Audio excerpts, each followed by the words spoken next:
Հայաստանում մտածին մի ժողովրդի, որը շատ հին ժողովուրդ է, եւ մեր պատմությունը թերթելուց մեր ազգը, հայ ազգը միշտ էլ տառապել է, միշտ էլ շատ մեծ տորուսներ վնաս է կրել։ Մենք հզոր ազգից եղել ենք առանձին ազգի ճյուղեր, ճյուղավորվել ենք աշխարհով մեկ, բայց 88 թվականից սկսած մեր պայքարը դա մի հատ հող է ստեղծել նրա համար, որպեսզի մենք ժամանակի ընթացքում կարողանանք միանանք եւ մեր նպատակը ասենք ոչ թե այսօր Ղարաբաղն է, թեկուզ ես Ղարաբաղցի եմ, եթե պետք կլինի վաղը մենք տղաներով, մեր կազմակերպությունով կարող ենք նույն ձևի մեր զինվորական գործը կատարել Հայաստանում, թե ասենք նույնիսկ աշխարհի տարբեր կողմերում, որտեղ էլ որ հայերին սպառնա այն ինչ որ սպառնում է հիմա Ղարաբաղ։ Հիմա գլխավորը պատերազմը հաղթելու մեջ է։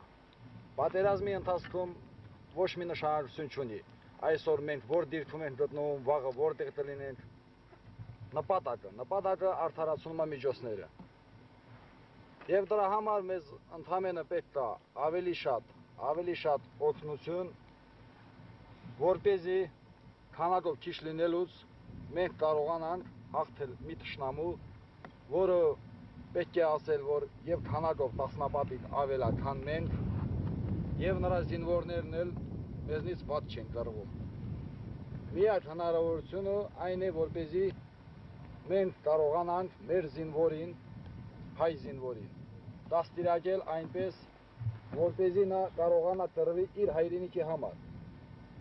Հայերը լավ կռվել են, արաբների համար են կռվել, ռուսական բանակում են կռվել, գեներալներ, մարշալ են դարձել, եսի ինչ։ Բայց հիմա հայեր ունեն պետականություն, հանձինս Հայաստանի Հանրապետության, հանձինս Ղարաբաղի Հանրապետության, եւ մենք պիտի սատար կանգնենք դրան։ Կապ չունի ով ինչով կարող է, ես օրինակ կարող եմ կռվել լավ թե վատ, զենքը ձեռս կռվում եմ, մյուսը չի կարող, ցորեն են վարում, ցորեն են բերում, հաց են թխում զինվորների համար։ Եվ ընդհանրապես ամեն մի հայ ինձ թվում է կապ չունի որտեղ էլ նա ապրի, եթե նա շատ թե քիչ ծանոթ է իր ազգի պատմությանը եւ ինքը իրան հայ ազգում, ինչ որ մի բան պիտի անի այս ազգի համար։ Թե չէ 50-100 տարի հետո